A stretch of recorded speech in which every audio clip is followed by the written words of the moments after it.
Hey everyone, you're listening to Business Minds Coffee Chat, and I am your host, Jay Scherr, and I am super excited today. I've got a fantastic guest with me right here in the studio. But before I introduce him, I'm going to start off with a quote from Walt Disney. Happiness is a state of mind. It's just according to the way you look at things. That's going to become a little more relevant as our conversation begins to unfold. So my guest today is originally from Pennsylvania and has lived in other areas and finally moved to beautiful Flagler Beach in 2017. He's a husband to Barbara, a father to one, and a grandfather to two. Before starting his own business about 5 years ago, he had a 15-year career with Disney and the Disney Institute, traveling the world and helping all types of companies develop a culture like Disney. How about that? He's an organizational culture consultant, a trained chef, a speaker, and the author of the book Rave: How to Respect and Value Everyone, a journey of life lessons from Disney and beyond. When he's not working, you'll likely find him cooking, writing, playing guitar, being outdoors, and spending quality time with family. Please welcome the Chief Happiness Architect with Salvo Innovative Solutions, Chuck Salvo. Chuck, it is so great to see you. Thank you so much for being here today. It's a pleasure to be here, Jay. Thanks so much. What a wonderful introduction. Well, it is my pleasure. So let me ask you, is there anything that I didn't mention that you think is relevant to an introduction of you that is important to bring up now? No, you made me sound really, really good on that one. I thought that was well done. Well, my guess is that we really just scratched the surface there. So we're going to dig deep on a couple things here. But before we do that, I wanted to talk to you about cooking and guitar. So you actually have a culinary degree. I do. Which you earned from Johnson and Wales in Rhode Island, yeah. Yeah, so interestingly, I have another connection who was on this show probably 2 years ago who graduated from the same university. Wow. Yeah. Yeah, no, it was a great school. Very cool. So what do you like to cook? You know, I'm asked that often. I like to cook everything. I like to dabble in all sorts of different arts of cooking, whether it be Indian or whether it be barbecuing or whether it be Mexican. I'm going to make a good pozole this week, which is really cool. Okay. But Italian is definitely, from my heritage. And also I love Italian because of the simplicity of it.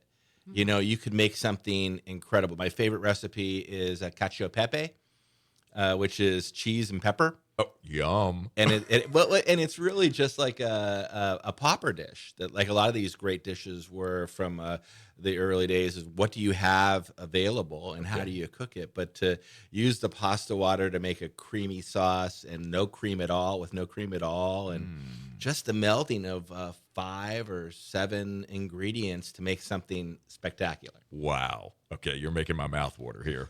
That sounds awesome. Okay, so tell me about guitar. So before we started recording, you mentioned that that you do play guitar, but you said badly. All right, those were your words, not mine. So my wife's words, I think. Oh, okay.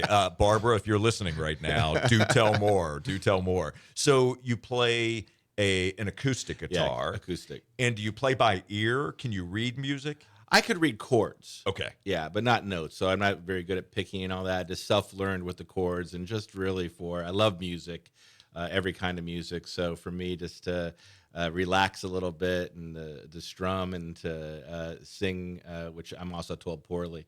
But my grandkids think I'm superstar. So nice. So that works out well. And how old are the grandkids?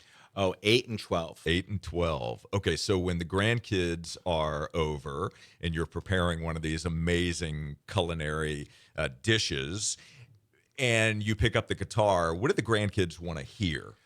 Oh, I'm trying to teach them a great history of music, Jay. So I really focus in on more like folk music or Johnny Cash. or Nice. Simon and Garfunkel, or the Eagles. Hmm. It's funny how those old groups are still very relevant today. So I want them to uh, get into the good music. I love that. Well, that is definitely my music, so I'm right there with you. That's really cool. Well, excellent. So you are originally from Pennsylvania. Mhm. How long did you live in Pennsylvania before you left and then started living in other areas before coming to Orlando? Well, I think until I was 18, Okay. and then when I went to college, and then realized I wanted to specialize more, then went to Johnson and Wales in Hmm. culinary school. So that was up in New England, and then just your career takes you all sorts of journeys. Went to Maryland, Hilton Head for 10 years, in the hotel resort restaurant business for a long time, and I also got into heavy continuing adult education and building ropes courses. And I happened to be lucky to be a resort specialist, so I was always at ski resorts or golf resorts or both. Nice. You playing that well. I did plan that well, Excellent. and Excellent. so I really was able to live in some wonderful, wonderful locations, and work for some great companies. Beautiful. Well, I know you learned a lot throughout those years. That's pretty amazing, which has served you well. So I want to stay back in time here a bit. So your 18 years in Pennsylvania. Tell me a little bit about your backstory. So early years, what was life like for you? What kind of child were you? Were you rambunctious? Were you a good kid? Give me a little bit of some history there. I think I was a good kid. I mean, I grew up in like a Mayberry type town, Hmm. a very uh, Rockwell type of America, where your parents would let you out early in the day, and then as long as you came back by dark, it was okay, which was amazing compared to the way you think about how we have to be helicopter parents nowadays. Right. And so we would just do a lot of sandlot ball and baseball, football, all sorts of sports. Hmm. Uh, get in a little trouble, now and then, but I think I was a good kid. As I got into the puberty, there were some moments where if I was my parents, they probably would have sent me to military school, but for the most part, I was very, very blessed to have a very nice upbringing, two Excellent. parents in the home, that sort of thing. So. And what type of student were you growing up? So before you went to college, were you a good student? What was your aptitude like back those in those days? I was a good student. I was Hmm. more of a jock, in the football. So Okay. I did well in the courses that I liked, Hmm. and I did average in the courses that I did not. What didn't So, you like? like algebra, I feel you on that. calculus, that sort of stuff. Okay. But science I did really well in. Yeah. History, which I love, Okay. I did well in. So Okay, yeah. got it. Very cool. Now, when you were in your teens, as you're approaching 18 years old Mhm. before you left that area, did you have an idea what you wanted to do in your life? Did you have any specific career aspirations? I loved cooking no matter what. My Hmm. mom and dad both worked, and there was this literally corner store, and they had a charge account there. Hmm. And I would go, and my poor parents, whenever they went and paid the bill, they'd almost faint. However, they got some really good meals, because I would cook, and that's why I started honing my skills. So I had an idea I wanted to be in the food business. Okay. And then I went to college for 1 year at a regular college, and it was just not for me. Hmm. And I said I wanted to specialize, and that's when I chose Johnson and Wales, and decided to hone my passion and my craft. Okay. Very good. So, what was one of the most difficult experiences that you had in your early years, let's say, that you had to figure out a way to work through? So, one of the most difficult experiences that you had, and what did you learn about yourself through that experience? That's a good one.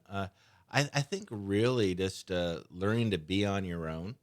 and learning to get through the troubles that life brings you, to build relationships, with such a wide variety of people. And when you go to culinary school, it is a vast group of individuals. I mean, of every very diverse, versatile group of people. So to really be able to maneuver through that world was very, very important and wonderful. And being that culinary school is very practical, hands-on type of training, that I thought was, trying to learn and overcome. Because although was a home cook, I never really worked in restaurants when I went to culinary school. So I had to, and it ended up being a positive, because I really had to learn the skill sets from the beginning. So I learned them right. So my knife skills and the skills I've learned were just learned from the professionals, from master chefs and from sous chefs, and that really gave me, I think, a leg up as I moved into the business world. Yeah. And so it was interesting. People who had cooked before, and went to school, they had a lot of bad mistakes. So that was a great life lesson in general. Ah, that's really interesting. So are your parents still living? My dad passed a couple of years ago. My mom's still living. Yes. Okay, so tell me when you think back on mom, what was one of the most valuable lessons that she taught you that you still carry with you today? That's a great one. My mom would always told me that there's people who, how she goes, 4 points, right? One, there's people who like you for the right reason, people who like you for the wrong reason, people who don't like you for the right reason, people who don't like you for the wrong reason. Who are the people you should care about? Wow. You have an answer to that, Jay? People that like you for the right reasons. So she would say no, Okay. because she said they already like you. So she would suggest that it's the people who don't like you for the right reasons. And so I thought that was wonderful wisdom, and it was something that I always remembered, because the people who don't like you for the wrong reasons, you don't really should care about them, right? Right. I mean, you're going to run into those personality conflicts, and ironically, I write about personality traits in my book, but it was a great life lesson, and my mom would always be the one who would be more philosophical and be more treat people well, be family oriented, that sort of stuff. Wow, that's amazing. I love those 4 points. I'm going to remember that one. Yeah. Thank you, Mom, for sharing that. Okay, so let's go to your dad then. So your dad's no longer with us, but same question. What was one of the most valuable lessons that Dad taught you? My dad never thought everybody was good. Thought there was good in everybody. And when I did actually his eulogy, I talked about his life, in that it was a simple life. Yet I learned so much from him in wanting that simple life, and being okay with that simple life. We tend to get so messed up with all the noise around us, and thinking about the noise. And he just always felt, in fact, we'd get in arguments all the time, because he would see good in everybody, even people that I would perceive as evil. That's so interesting. As you're sharing that story, I can feel the goosebumps on my arms. My father, who has also passed, was very similar in that he would always find the good in everyone. And like you, when I gave the eulogy at his funeral, I gave some stories that spoke to that. So I feel you on that. That's really amazing. And I tell you, I'm so appreciative of the fact that I was raised by someone who had that type of outlook, because it really helped me better understand humanity. Yeah. And always, it's the same thing, right? Always try to find, because if you're looking for it, you'll find it. You will find the good. Yeah. And yet, on the flip side of that coin, if you're just focused on the bad, you can find that as well. But I really try to overemphasize the good because I believe that the good will overcome the bad in every situation. Amen. So, Chuck, we're going to hit pause on our conversation here. We are going to take a brief break to thank our amazing sponsors. My friends, you are listening to Business Minds Coffee Chat. Don't you go anywhere. We will be right back. All right, we're back. And again, you're listening to Business Minds Coffee Chat, and I am in the studio today with my very special guest, Chuck Salvo. We're having a really good conversation so far. We're going to keep that conversation going right now. So, Chuck, before the break, we were talking about kind of your early years growing up, family, some important lessons that you learned, and, college and kind of where you were thinking about going with your career. And, when I first started to think about you coming on the show and with your history with Disney and the moniker that you use today, right, being the chief happiness architect, which I love that, by the way. Tell me how you define happiness as it relates to your title. That's a great question. When I started my own business and thought about, okay, what would my title be? Mm-hmm. You could pick owner, CEO, all that stuff. Yeah. And so my whole focus is on how, for any organization, what is your purpose? What's the employee's purpose for coming to work each day? So one of the things I was taught so well at Disney was that purpose really needs to be around happiness, right? Everybody wants to be happy, whether your personal life or your business life, or even a business has the right for happiness. Mm-hmm. However, where people miss out is the fact that it has to be intentional and structured. So there has to be architecture around that intentionality around happiness. Okay. Because otherwise we're just being chaotic and trying to find it. And I think people struggle with that all the time, right? They're struggling with, why can't I find happiness? And I would present that they don't understand their purpose, and they also haven't built a set of boundaries that allow them to truly be empowered within that happiness. So that's how I chose the title. I love that. So is happiness in your worldview the same as joy, or are they two different things? I think they could be one and the same, but I think they also could be different. Mm. You might not have joy all the time in a task you're doing, but because you're living within those boundaries you've set for yourself, there's some monotony. There's some things that happen. So there's stuff that you have to take out the garbage. I don't think I've ever found joy in taking out the garbage, but it's a task. But that purpose can make me happy because my house is clean and the refrigerator is cleaned out. So a simple aspect of that. So I think they could be intertwined, but I think they could also be separate.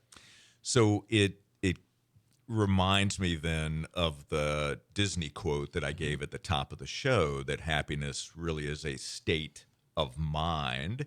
It's just according to the way you look at things. Correct. So you believe that? Yes. Okay.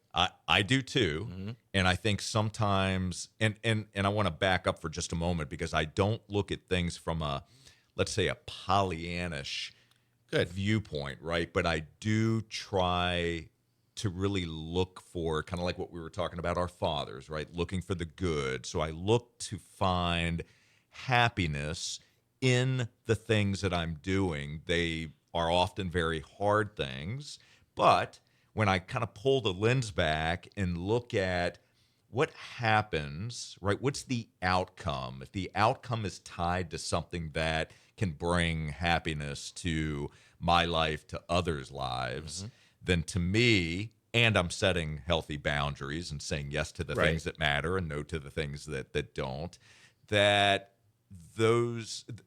good, right? That helps provide me purpose and keeps me focused on my mission and the things that I'm interested in accomplishing in this world. So I want to talk then about some lessons that you provide in your book, RAVE, which is an acronym for respect and value everyone. but I want to extend this beyond the business environment. Good. What I'd like to do is talk about where we are today in today's divisive environment, the culture that we are living in today, and with a focus on how we can maybe look to bridge that gap using some of the tools and strategies that you have in your book. So, as an example, you talk about understanding personality types, right? And I definitely get that in the business world. Whether it's Myers Briggs or any of the other types of Right. personality profiles and so forth, and then understanding the personalities of the people around you, so you can learn how to communicate more effectively with different people and different personality types, right? So let's apply that to where we are today. So give us maybe some examples of some things that we can do when we're out and about, and whether it's on social media or in person, you see it, I see it. It's become more and more difficult for people to come together and really develop good relationships and have meaningful conversation. So what's a good starting point for us? Yeah, I mean, it was really the drive for the book, the where we're at, like you said, Jay, and the starting point. I put it in chapter 1 for that reason. Is really thinking about the golden rule. I mean, this is not a religious book, but the golden rule is a very basic rule of treat others the way you want to be treated. If you start at that point, if you think of any moment where you had a situation where you went off the handle or where you're frustrated, and if you take a moment to stop and take a breath and say, how would I like to be treated in that situation? You probably have the answer to that situation right there in a very simple rule that goes through that. So that's number one. Why don't we do that? Why don't many of us do that already? I think that the world has gotten so frenzied, and I think, and I talk about herd thinking or gang mentality, that we get so driven by whatever noise is coming at us. Social media is a major player of it. COVID really caused that to be people be driven inside the type of cancel culture that was happening, where, I mean, people were literally and are still afraid to talk to one another. They'll use the keyboard courage, Sure. and go at each other, and Right. they'll attack each other. Yet, what I wanted to do with this book is to say, stop a minute, breathe a second. Let's look at. In fact, the book is purposely not written academic. I want it to be simple. I want it to be fun. I want it to be Practical. actionable, practical. Yes. Yeah, and also had some laughs in it too, and some good stories. But I mean, it really is that basic golden rule. Understand what my personality is. I'm a expressive. Go figure, right? Okay, and then understand what somebody else. So if you happen to be, you're probably expressive too. I am. Yeah. But say you were an analytic. Well, the way I talk to you, you might need more detail from me. You may need more information if we're having a discussion on something. Also, don't start with like the crazy stuff going on. Don't start with politics and war or gender or anything. Talk with just getting to like we're talking right now. Talk about food. Talk about your heritage. How were you brought up? Talk about exactly the way we had this conversation, Jay, is the way everybody should start a conversation. Because now when I get to know Jay for Jay and you get to know Chuck for Chuck, now we build credibility between one another, and then maybe we could have deeper conversations later on. That's great advice. So the first piece, which I really appreciate, is to just pause, stop, pause, breathe. I think breathing is very important, right? Very. Because that can help us level set our emotional, right? Regulate our emotions. Yeah. And then, as opposed to just immediately going into the hottest topic, whatever it happens to be, religion, politics, war, you name it, start with some commonality, some common ground, some common, human connection. So I love what you mentioned. Talk about, hey, food, talk about family, talk about things that, are important to so many of us. And then as you build the relationship, then maybe you can start to address some of the more challenging topics. But hopefully, as you're doing so, and I know you talk about this as well, Hmm. but hopefully, as you're doing that, that you're also listening and that you're coming from a place of wanting to understand a different viewpoint instead of you need to believe what I believe and here's, I'm Perfect. going to push it down your throat. Let's just talk. Let's just Exactly. talk and try to get to something that we can both look at and say, that's really interesting. Thank you for sharing that. I need to I need to mull on that a little bit. I may not agree with you in the moment, but let's go have some Italian food. Right. And even if I don't disagree, that's okay. I also talk about the fact that we might find out we don't like each other, and that's okay too. But because we've built a rapport, we might be able to work with each other, Yeah. or we might be able to at least tolerate each other. But even if you have that different idea and approach, you've learned something, and you get a perspective of why that person thinks the way they are. You don't have to change. You don't have to be angry.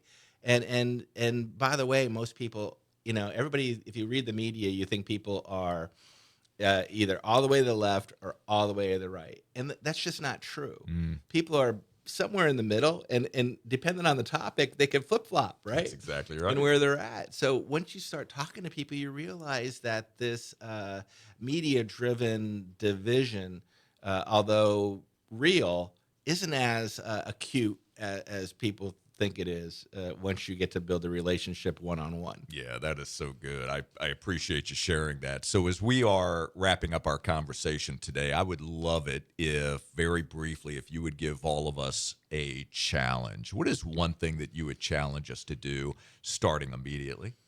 I would challenge everybody to. We talked about sharing a meal. Hmm. Well, but you could also do it virtually. Virtually break bread. Simply ask the people, "What's your favorite meal? When you grew up, what was your favorite food that you remember having when you as a child? What was your favorite toy?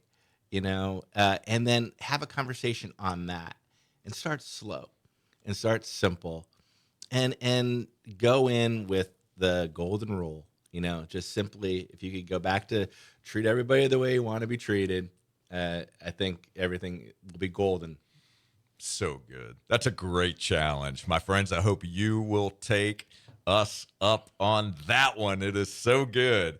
All right. Well, Chuck, I want to thank you so very much for joining me today on Business Minds Coffee Chat. I really have enjoyed this conversation. This was the first time that you and I have actually met and the Yeah, yeah. first real conversation that we've had. And I also know it's going to be the first of many, which I'm most excited about. So thank you again for joining us. I appreciate you pulling the curtain back a little bit and sharing a bit more about you and who you are. So thank you for being here. Thank you, Jay. I appreciate being here. Absolutely. It is my pleasure. And for all of you, I want to thank you so very much for joining us today. We will be back next Saturday morning at 8:30. And until then, my friends, keep learning and growing and keep doing the work to reach your potential. Take care, everybody.